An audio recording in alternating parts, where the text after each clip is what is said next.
Ooh-wee. What's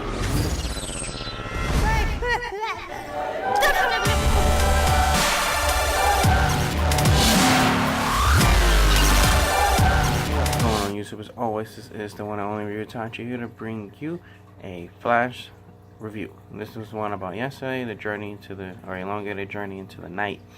So this episode was pretty good. I really liked it. It had a lot of focus on the elongated man, which I really like because it's nice to have a different change of pace. I thought this episode would kind of start off with Joe and Cecile, but it kind of didn't. But I like the way they did the whole pregnancy thing. It made it more comedic versus super serious and posing all these questions. So they don't start off nowhere near Joe and Cecile. But throughout the episode, they hint at it. Like the first time he sees Barry, Barry says, "Man, Joe, you have a certain glow about yourself." And even later on throughout the episode, I think it's the mayor. He even says it's like you have a glow about yourself. So even though Joe doesn't mention it, and he's actually super defensive about it. Every time someone says something, he's kind of like brings up babies and stuff, but they still hint at it. It's kind of comedic. I like how they did it. Even with Gypsy's father, Breacher, coming to the show for this episode, they still kind of made it. I guess it was serious, but it was kind of funny. You know, stereotypical. Father doesn't like the guy that their daughter's dating. He even hunts Cisco. I think they had rules, which was not to use their powers. It was going to be kind of like an old-fashioned hunt, as if Cisco was an animal. But it was kind of funny. Cisco tries. He goes along with it, I guess you could say. And he tries to defend himself. He traps Breacher in that shield thing that they made for season 1 for Reverse Flash. It doesn't work. Yada yada. It kind of goes throughout the whole episode, and he always mentions that he does not like Cisco, and if possible, he definitely would probably have killed Cisco. He just seems like that kind of man. But the good thing is, somehow Breacher sees the elongated man, and he thinks he's one of the aliens that invaded this planet. So he goes to kill elongated man, but Cisco steps in. He says he's not an alien. He's a product of pretty much what we did. We made him into a superhuman, and you're not going to hurt him unless you get through me. So he doesn't. And at that point, Cisco and Breacher's relationship kind of changes at the end when they leave. He still says, "I don't like you at all," but he says, "I respect you because," he says, he calls him a warrior, and he says that he knows that he'll protect Gypsy and all that fun stuff. So it's a good milestone for Cisco. I don't foresee him liking Cisco anytime soon. He seems like that kind of character, but he respects him, and that's all you really need. And that's kind of it for all the comedic things. But like I said, I did focus a lot on the elongated man. They introduced him as pretty much a dirty cop because he planted evidence on one of Barry's first cases, or one of his major cases when he first started working. It was a guy and gal, husband and wife. I think the husband, or they say the husband killed the wife. They didn't have enough evidence, so the elongated man planted evidence. And Barry found out and told and got him fired, and he wasn't able to be a cop or detective anymore. He pretty much had to open up his own PI service. So they obviously do not like each other at all. But it kind of works out at the end. They go to question him to see if he was on a bus. He said he wasn't. He's probably lying because as soon as they leave out, Joe and Barry, you see him being attacked by some thugs, and they're holding him over the ledge, and he ends up stretching and falling all the way to the ground, or stretching all the way to the ground. So obviously he lied about being on the bus, but he didn't. It seemed like he didn't know he had powers, because even after that he wasn't able to stretch back to normal. He was in the Star Lab sitting on the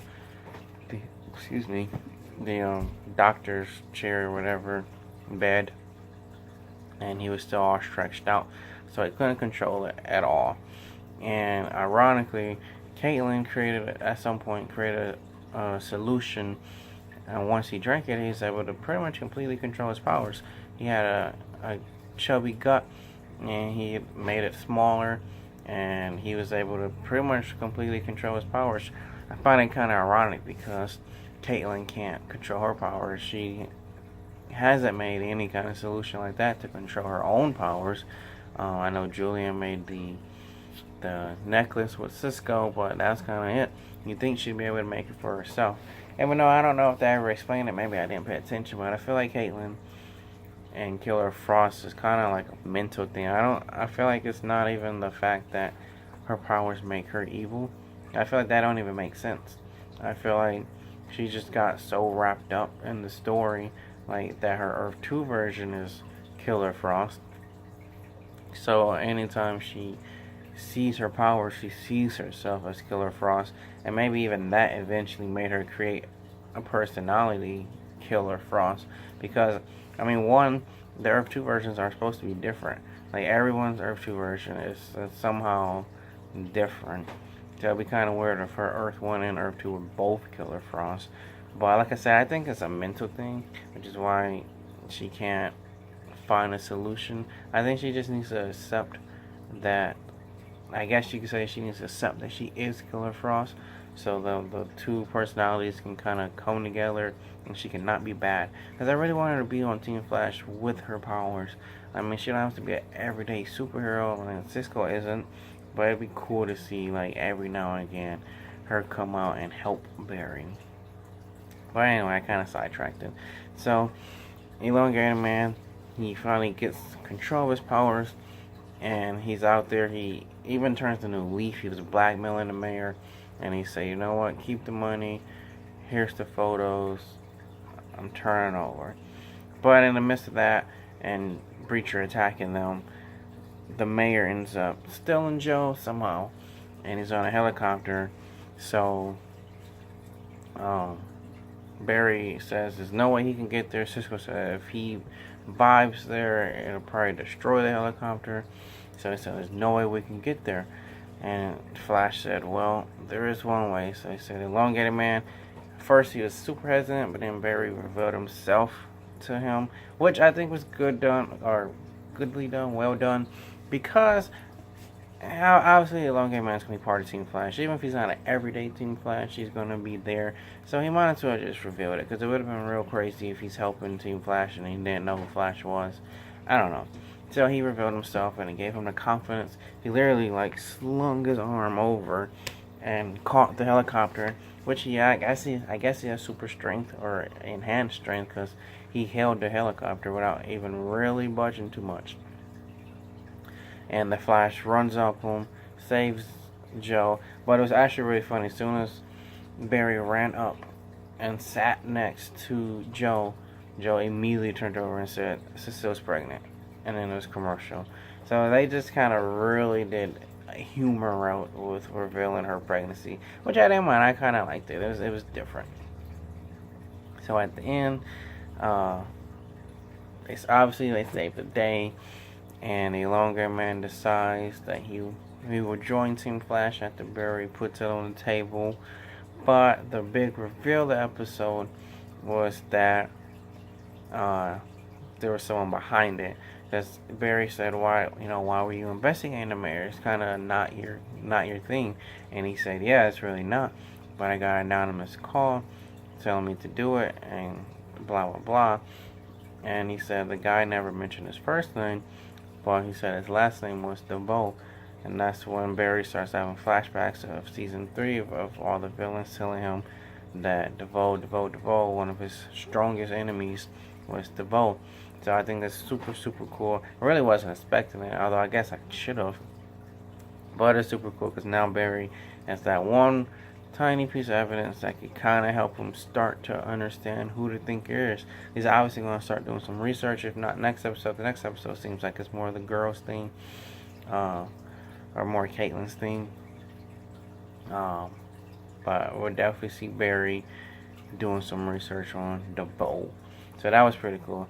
Now, the two kind of random things that's going to play something important in this episode or in the future was when Caitlyn returns home. She gets a message on her door. I forget exactly what it says. It says something like, we miss you, or we want you back. Something similar to that. And obviously it has something to do with her at the bar.